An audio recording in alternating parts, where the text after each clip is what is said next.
from the twisted realm of science and the darkest pits of reason comes chilling tales of godlessness.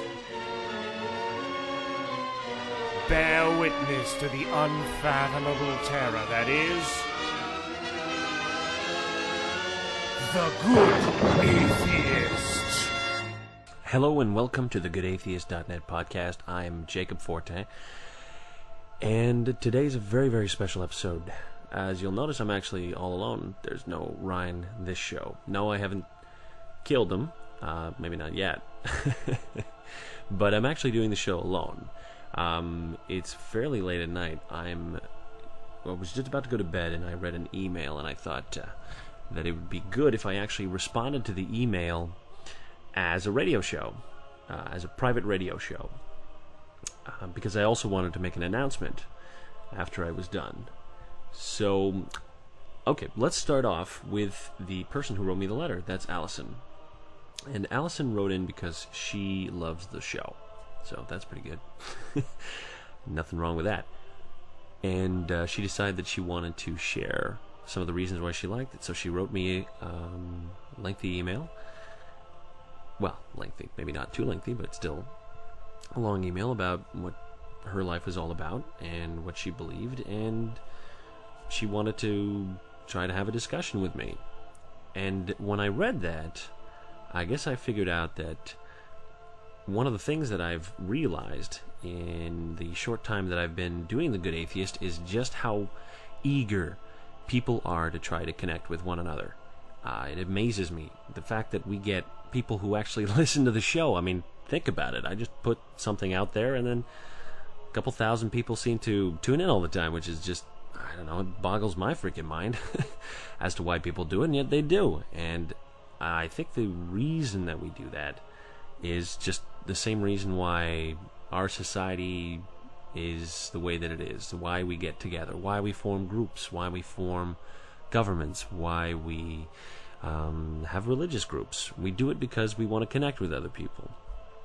And one thing that I don't know if you guys know, I mentioned this sort of in the first few podcasts, was the reason why I started doing this book was, this podcast was because I wanted to do a book. I wanted to write a book, and I thought the best way to do that would be to, just start a podcast and get a few thousand people to listen in. And next thing you know, you go to a publisher and you say, "Hey, buddy, give me some money," and he's like, "All right, you got a couple thousand fans. I'd be a fool not to," right? So obviously, that was my plan, and it was just going to be a book about atheism. I guess I just wanted to put in my 2 cents, just the same way that I do with the podcast. But one of the things that I started learning as I got more involved, as I started, trying to establish a web presence, as I got in contact with more and more people, then I started understanding more about what I wanted to write. And I realized that, in a sense, I wasn't actually writing about atheism. I was writing something much broader than that. And the thing that I was writing about, the realization that I had to do with how people try to connect, how Allison tries to connect, how I try to connect with you guys. It is a conversation that I'm having. It's a one-way conversation right now, but everything about the site, everything about the projects that I do usually involve a two-way conversation, because that's the nature of it. That's why usually on the show it's me and Ryan. We're having a conversation. People are listening to a conversation. They're not listening to me, ranting as I'm doing right now. And I think once I kind of clued into that, the idea behind the book, the idea behind the website started to evolve. And that made me think about Good Atheist as well. It made me think, what do I want to do with it? How do I want to try to go to the next level with Good Atheist? Well, one of the things that I'm doing is that I am writing a new book. I've decided to put the atheist stuff that I was writing in context of what the new book is about. And the new book is a very short book.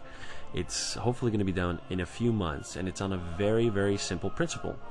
And this principle will become obvious when I re-mention it again at the end of this long-winded rant, if you will. And it's basically this: that every conceivable relationship in your life, be it with people, be it with institutions, be it with even animals. All of these are a product of trust. Now, I know that most of you are thinking to yourselves, oh yeah, trust is important, I need to trust the people I'm with. That's not the kind of trust I'm talking about. I want you to put yourself into the shoes of another person, just another human being that you share nothing in common with. You've never met this person. Now, you are an individual, biological organism. You seek one thing and one thing alone above all other things, and that is to survive. You will do whatever you need to live. And if you want a proof of that, just put a bunch of people on an island, give them very little food, and say, see ya, and you'll notice that, well, they'll start doing some pretty crazy things to you if they think that they are in danger, if they're going to die. And yet, on a regular basis, even though there are dangers all around us, we still choose to team up together. And we do this because we have an innate need to connect with other people. And I believe that this connection is something that is just so fundamental, so basic, that it is what commands you to reach out to others. And obviously, any species that develops this need to become social is going to have a problem, and that is they're going to be easily exploitable by those that seek to, well, abuse them. Obviously, again, from an individual biological perspective, if I'm looking out for myself and I see some sucker who would like nothing more than to attach themselves to me, I'm like, all right, I can use this guy. So what we do is, over time, that mechanism is monitored by a very precise and very intuitive understanding, and that is trust. So that every time you talk to someone, you establish trust, because you'll take all kinds of things into account. You'll take on the intonations in their voice, their body language, their past history. You may even look at some superficial details that you wish you didn't. You might look at their race. You might look at their religion. You might look at any available clue that tells you that you can trust that person. Because again, without trust, then there is the danger of either being used, or there is the other very real danger of being killed, which is the other risk that we always face when we're around so many people. So once I realized that the book, that my book was about trust, that every relationship can be understood as a reflection of the dynamic of that trust. So if I want to understand how my economy works, then I have to understand it as to the types of mechanism and organizations that I lend trust to. Money is an example of that. I trust that this piece of paper represents a certain amount of wealth, and everybody else trusts that exact same thing. There are millions of people living in my country that have trust that a $5 Canadian dollar bill is worth $5, that I can, or $5 worth of materials. Now, once I decided that I was going to write this book about trust, I guess I began to look about how this relationship applies to a lot of other things, and how it applies specifically to what I do now. Now, I want to seek and make a connection with all of you. I want to record as many shows. I want to work on my book and complete it. And I've realized that to do that, I have to make sure that I have a plan. I have a plan to do this, because it's not easy. You have to devote quite a bit of your time to actually trying to study this thing, and to write is it's difficult, obviously. And I thought to myself, well, how better to do this than to reach out to the people who make a connection with me on a weekly basis. And what I decided that I wanted to do was to initiate a trust exercise with you guys. And my trust exercise is that I want to create more content for you. Now, obviously, I'm going to continue to work on the podcast, weekly podcast, that's for sure. We're also upping the amount of posts on the site. So if you've never been to the site, go to the site. We're posting up like crazy. But I also want to produce more content, but that this content be for patrons. I want to seek out people who want to support what I do and what Ryan does. Now, obviously, it extends beyond just the podcast. Like, I would say we want to record an extra podcast a week, and that this podcast would be available to patrons only. Now, obviously it sounds a bit like extortion, but it's not. It's really me providing more content to those people that believe in a model that's based not on trying to make money through advertising, but actually through trust. I want you guys to trust me that I'm going to provide you the best content that I possibly can, and that I'm going to write a book that's going to matter. Because you may dismiss this idea, and perhaps you think it's actually relatively silly, but think about how your life is influenced by the trust dynamic. And think about how often you've done things because you lost faith in someone, lost trust. And think about how many people who lose trust in, say, their religion, and how they feel after that. They feel betrayed. They feel as though they've been lied to. We have all kinds of stigmas, all kinds of problems because of the ways that we try to manage trust in our lives and the way that we trust other people around us. I mean, most of us lock our doors, right? What are we really afraid of? I mean, statistically, the odds of you getting attacked are very low, and yet people still lock their doors. It's safer now than it was just 15 years ago, and yet we're far more afraid than we ever were. And the reason is because we are succumbing to our paranoia. And paranoia is one of those things that is the absolute enemy of trust. That anytime a person suddenly loses the ability to play trust exercises with others and thinks that they are against him, well, I think the results are predictable. They are violent. I mean, just how else would you react? Imagine a scenario in which you could trust nobody. I think probably the perfect scenario is a zombie movie. All right, so you have a zombie movie, and everybody that is on your team could be infected. You have no way to trust. You will always have to be vigilant because they could turn at any time. So obviously that's going to affect how you respond. If you think that they have turned, what kind of reaction would you have? Now, obviously that's an extreme one, but think about how a paranoid person might view that situation. They think that the person next to them or the person that is in another country wants to kill them. So the first response that they have is, I'm going to kill them first. And that's why violence is usually so predictable as a result, as a consequence of the loss of trust. And that's paranoia. Now, obviously, I'm making a blanket statement. Not everybody's, just more afraid. Some people are less afraid, and that's fine. I'm talking as a cultural phenomenon. We are far less trusting.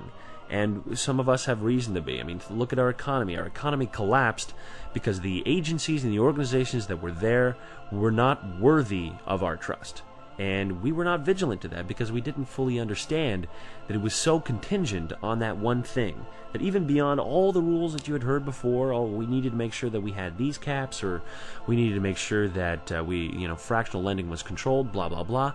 That even all of those details still boil down to the fact that on a specific day, so many people lost trust that everything that the economy had anticipated and hoped for collapsed. That all of a sudden debts were being claimed. They were like, you need to pay us money right now because there's a run on the bank. And a run on the bank represents the loss of trust. And in a sense, that's what happened to our economy. And that's what could happen to a number of institutions. If we all lost trust immediately, instantly, over any institution that we have, be it government, be it religious, the results would be catastrophic because, again, we function orderly when there is an adequate level of trust, and that's what's so important about that idea. And that's also what's so, in a sense, dangerous, deadly, because trust is a two-way street. If I fly a plane into a building, I have to have an incredible amount of trust in terms of the information that's been fed to me, in my interpretation of that information. Because even a person who is told, you must strap this bomb and you will go to heaven and meet, 79 virgins, or 77, I forget the number, of virgins, but a great deal, and you'll bring 100 members of your family to paradise, you have to be sure that that's true. You have to trust the source information.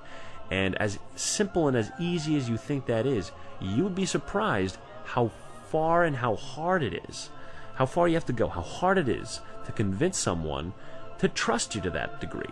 I mean, it is an entire lifetime worth, because although we start off very trusting as children, oftentimes there are things that make us, well, very paranoid and suspicious, as we probably should be every once in a while. We can't be fully trusting. So once we lose that, complete faith, once we lose that trust, then it's much more difficult for us to be convinced again. And look at the perpetrators of 9/11. These were educated men. So they were educated enough that the degree of trust that they needed to have in the information must have been great indeed. And that signifies also the dangerous side of too much trust. That although trust is a great thing, it's also something that can be used in a negative fashion. So that it is always up to us to remain vigilant about how much trust that we will give in any institution. That as long as they're set up to be analyzed, as long as anyone can voice a dissenting opinion, then we have hope that we haven't lost our way, that we haven't put too much trust into something. In a sense, I guess my book says the statement that faith is trust, and which is why it kind of ties back to atheism. And obviously, I don't want to give the entire book away. That's just a small portion of it. There's obviously more to come, and hopefully the book will develop into something that's far more interesting, because I think I'm onto something, and I want to just keep talking about it. I want to keep making funny radio shows for you guys. This particular radio show is a plea to you. It's a plea to Allison, who wrote me the email and who wanted a connection. I'm saying, Allison, would you like to be a patron? I am asking Allison and all of you to devote $20 a year to my endeavors. I am asking you to patronage me for one entire year. That after that year, I will commit to having finished the book and for producing for you every week an extra podcast for those of you that pay. So you will get 2 Good Atheist podcasts, and we're going to go full out. I mean, we're actually going to buy a much more professional microphone, a better setup so that the sound gets done a lot more efficiently, that we're more comfortable when we do the show. We're actually going to research topics a little bit more. I have to admit, I have been half-assing it. This is not my full-time job, but I want it to be. I want it to be, and I think that the way to accomplish this is through a patron system. And, another reason why I've decided to update the blog as often is that I want you guys to see where your money's going. Because even though that free content is there to attract people, it's there to attract patrons at the end of the day. And, this is for me a new model of how to do business online. Many places do it. Radio Paradise, that I greatly admire, they are a listener-supported radio. They have patrons, and they get by. They get by because of the strength of what they're doing. So in a sense, I guess I'm putting myself out there of saying I think I have the ability to make a product that you guys will be proud of. That I think that you'll see that less than $2 a month was very little to pay to help develop the Good Atheist, to help pay also for the extra content that I want to make for you guys. And obviously I'm going to be fair about this. For the month of March, starting the Tuesday, because we're going to be doing shows on Tuesdays, starting the Tuesday, I believe that's March 3rd, that entire month we shall be doing 2 radio shows a week. So that's regardless of whether or not you decide to become a patron. I want you guys to see what it'll be like. If the quality's no good, then you don't have to be a patron. But if it is great, if you really enjoy what you heard, then you know what? We're going to continue doing. We are committing to 1 year of 2 Good Atheists, every week. And I think the cost of each one ends up being something like 40 cents for an extra half-hour show. That's how much a week I think it comes down to. I don't even think it's that much, but it doesn't matter. I'm asking you guys to believe in a model. And it's funny because that model ties back to the book itself. I mean, in a way, I have to trust that I can interest enough people in this idea that they want to be part of it. And it's why I trust to tell you about the project that I'm doing, the book that I want to write. It's a very personal thing to me. It's my book, and I'm letting you see inside of it. But I do that because I think that it's only the beginning of it. I'm only now beginning to understand what the book is going to be about. And there's so many ways that I want to describe to you guys how that trust relationship affects different aspects in economics, in spirituality, in humor, in human relationships, in love and sex. All of these things, I want to apply my understanding of this model to all of those different categories, just because that's what the book is going to be all about. And I'm asking you guys to be my patrons. If you will be seeing in the next few days all of the documentation in order to do so. I'm not asking you to donate right now. I'm asking you to give me 1 month to definitively prove to you that your investment is going to be worth it. And that is my plea. And I hope that in the honesty that I am presenting this, you see that I'm not fucking around. This is serious. I am putting my faith, I'm putting my trust in the patronage system. And I guess we'll see if it ends up panning out. Well, that's the extra special radio show. That's my response to Allison, who wrote me that email and said that she wanted to tell me that she loved the show, wanted to make an input, she wanted to tell me about her life, she wanted to have a conversation, and that inspired me to want to tell you guys about this. And I thought the best way to describe it was to just make it something personal for her and to share with all of you guys, because I'm asking you the same thing. Because I think that, like Allison, you guys want to have that connection. You guys want to demonstrate that, being an atheist is more than just not believing in God. We're humans too. We want to connect with one another. We want to, meet other people. We want to share conversations about things we're passionate about. And that's what I want to keep doing. And that's what I want to ask you guys to help me do. All right, with that, my name is Jacob Forte, and I hope that you have a good atheist day.